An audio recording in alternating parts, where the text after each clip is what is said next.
Good afternoon, everybody. How are you guys doing today? Well, thank you, John. How are you doing? Doing good. Thanks for asking. So, today we're going to be talking about the film Wild Eyed and Wicked. Gotta say, it's a phenomenal film. And Thank you.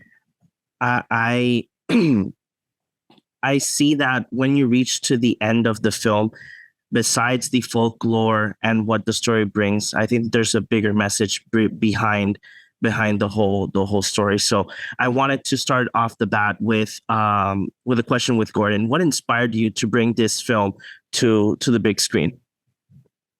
Sure. Thank you for having us. It's, of course, a culmination of a whole lot of things that would be kind of a long, sort of arduous answer. But the coolest part, most sort of fun part is the idea of like, well, we still have medieval fantasy and dark fantasy and, medieval fantasy. All these things are such a huge part of our modern culture still, and people are very drawn to it. And that's just very interesting to me. And so I was curious, well, if you had a modern day person who is also very drawn to it in a very literal sense to, armor up, grab a sword and fight something, what would that be like? Do kind of your little modern Don Quixote moment. So that's kind of what I wanted to explore. Okay, and how does it feel? Because I did notice that you have done most of your projects were short films. How does it feel that this is like your full length directorial debut? Well, it feels great. I've done a number of shorts, which are extremely good ways to learn, but it's also shorts are very strange art form. Which I could kind of go on a big tangent about short filmmaking and like what's good about it, and also what's always kind of will be ultimately kind of limited, because I think that it's very natural for like 99.99999% of people to like watch feature films, not short films. So there always kind of will be a peculiar medium. And how they like organically manifest and are made and enjoyed, et cetera. But again, they are great places to learn. But I felt very much ready and to do something longer. So that's kind of, again, I could talk about that a lot, but we have other things to get to, I'm sure. But yes, short films, great ways to learn. I know it was exciting for me because it's his first feature film. It's just it raises the stakes. It's like I know it's an important film. It just really made me excited. Yeah, same. Now going to our cast members, Michael and Stephanie, you guys play two important roles in this film. How was it to get into your characters? Because both characters seem very in-depth and very deep in a sense. Each one has like their end goal when you see the film. How was it for each of you to get into your characters? Yeah, I think it was just something that I'm trying to really be present in the moment and think about the simple things. This is my daughter who's coming out to see me in an awkward situation after a long time. And I just have to back off and let the nervousness come out. I mean, there's certain things where you're on set trying to accomplish something that you're nervous anyway. So kind of let that come out and let it be in your character, in your relationship with the daughter. Yeah, I'll echo that. I think, we were both very lucky to have characters that were really emotionally compelling and that a lot of that was on the page for us. So we had scenes and material to work with to develop the characters. I think Michael spoke to like the finding the real moments on set. I think that was essential for building Sylvia as a character. And then I think the homework that you have to do, like finding a way in to emotionally relate to a person that's going through something that you as an actor personally might not be dealing with. That was my sort of way in. And then I think without spoiling anything, I go to a kind of extreme end of the spectrum. And I think that was more of a physical preparation. Like, how do I modulate my voice? How do I control my body in a different way? I was working with our fight choreographer to kind of create this other side of Sylvia. And this is for Gordon. If each one of you want to chip in the question as well, that would be great. Being the fact that the film is in different locations, especially in like a forest, were there any challenges throughout the filming process, at least in those settings? Because I know the forests are very, I would say, random in terms of like weather. But were there any challenges while filming? Yeah. So what's nice about the forest is that, again, the forest is on the farm, and sometimes the forest speaks to me in dreams and it asks for sacrifices. So I go and I sacrifice some small animals. So it gives us good weather. That was you? No, it's funny though that we were very lucky with the weather, and maybe because the forest spirits like me, but some of that was kind of funny when my our production designer was like, I just overheard her like talking about the production much later. It was like at a party, and she was saying, "Oh yeah, the weather was always great. I think it's because Gordon is like a woods wizard." So I was like, "Hey, we got lucky as hell for the weather." I was watching the weather like a hawk, because we, again, in 16 days, if weather screws us, we just lose parts of the movie that would have been devastating. And so yes, weather was always on my mind. I tried to choose dates that were generally safer, because in shooting end of June, early July, like when you typically get thunderstorms, they're big, they're mean, but they're usually like bang and they're out.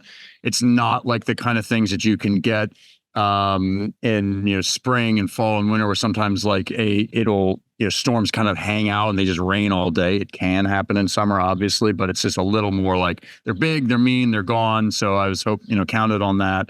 But yes, the challenges of shooting in the woods too. But again, we also did it at a time of year where it's like the bugs aren't out totally in force yet. That kind of really starts getting going as July and August come along.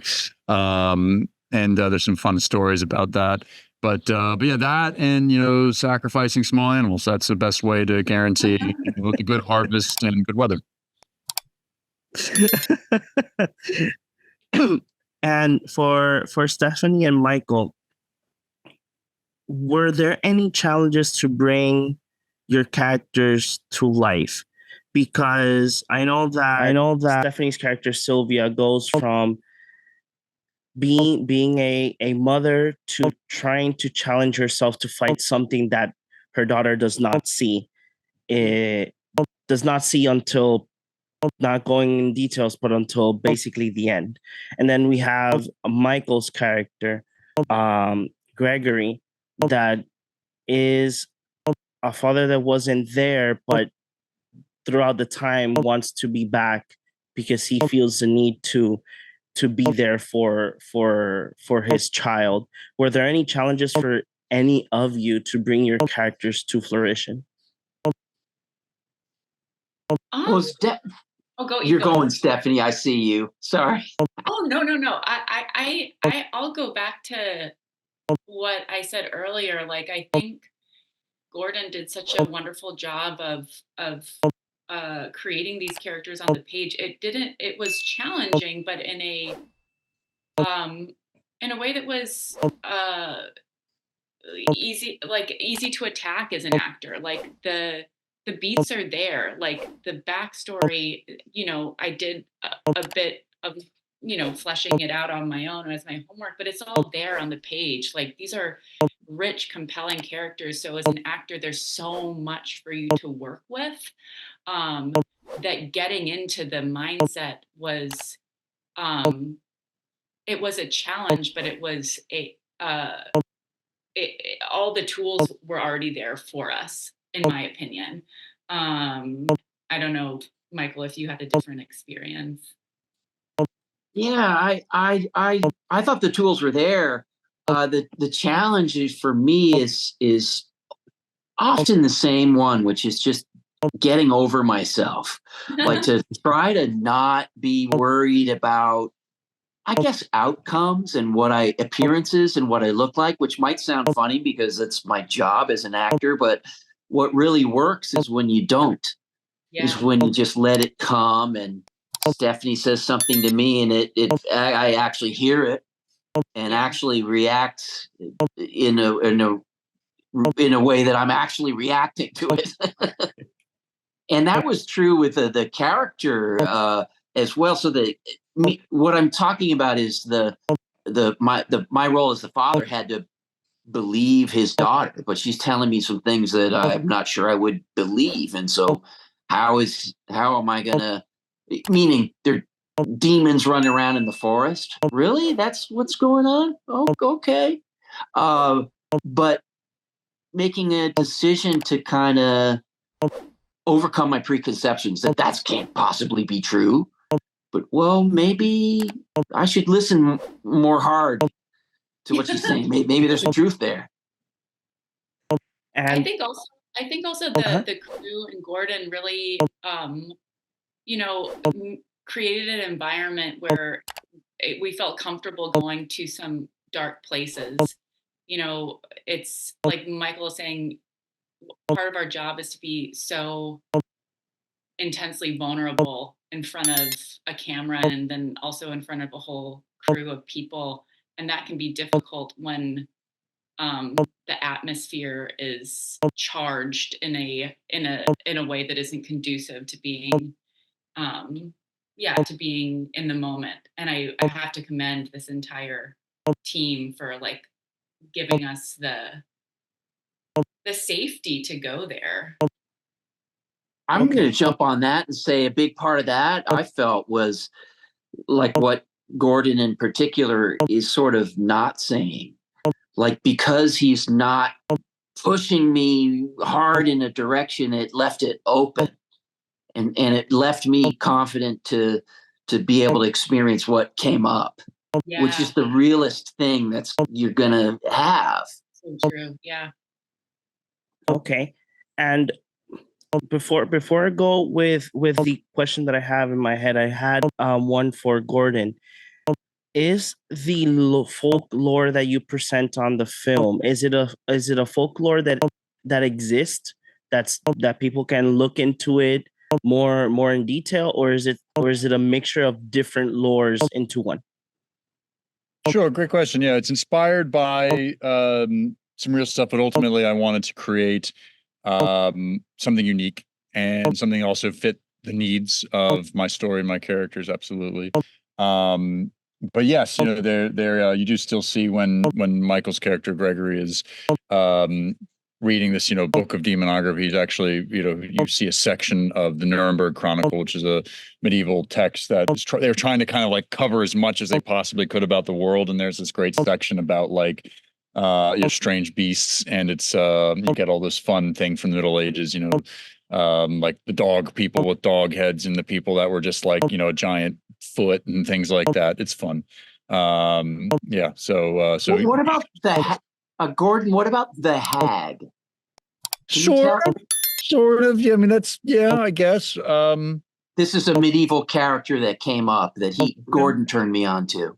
Right. Yeah, so there's that there a bit, sure. But still ultimately, again, the specific nature and actions and how our beast works was still, it's sort of really specific, particularly to the needs of the narrative in particular. So but yes, that's also woods hags. Yeah. Oh, that's amazing. And there's a question for each and one of you.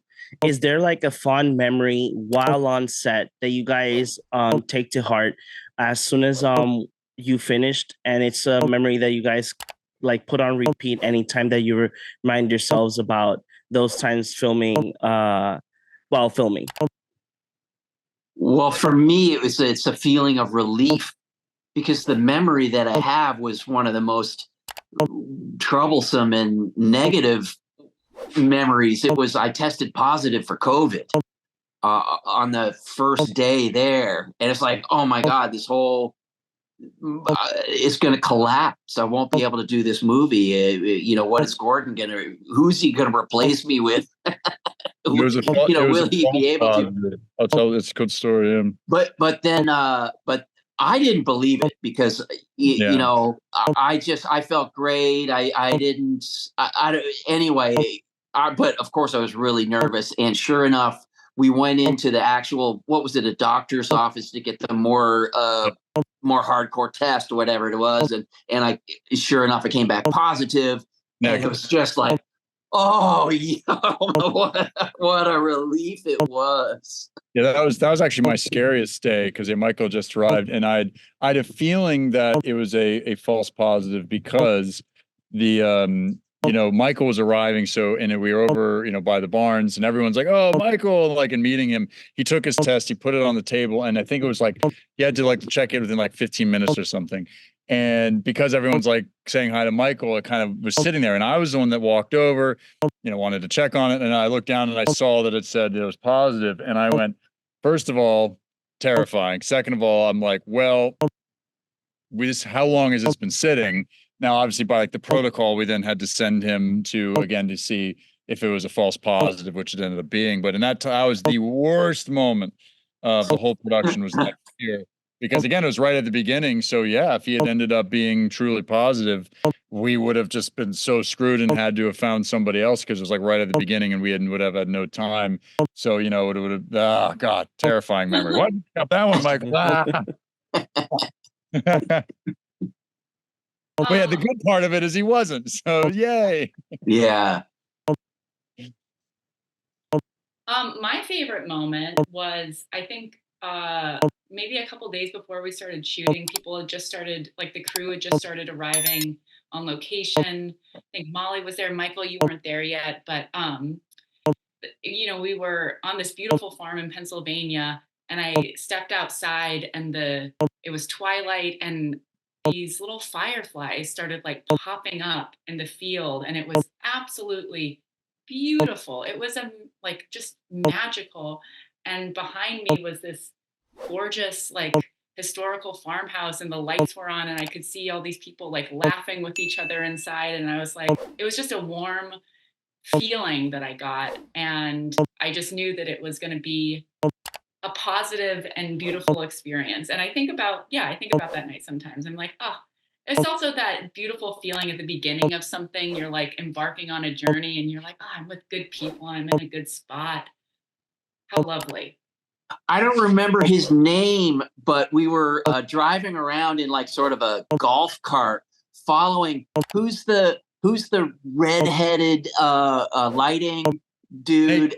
Nate. Nate. We were following Nate, and he's riding on this basically it's a surfboard / Segway kind of thing through the forest, and he's going really fast, and we're following him, and the trees are going by, and it was very memorable, and it was wonderful.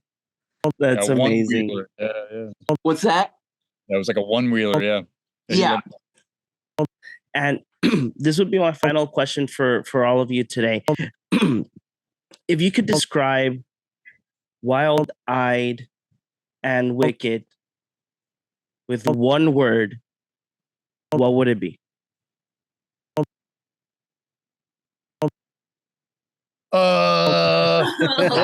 Scary. Redemption. Badass. Let's go badass. Okay. Badass. I For my character, it's redemption. Yeah. Cool. That's amazing. I just love giving this question because everyone has the same reaction. Because only one word? Can't I use a couple? No, one word. No. Oh God, that was great. Gordon, Michael, Stephanie, thank you very, very much for giving us the time to talk about Wild-Eyed and Wicked, an extraordinary, phenomenal film. Michael and Stephanie, great cast, and Gordon, I gotta say, phenomenal directorial debut for your film. Thank you very much for the time. Thank you, sir. Thank you, John.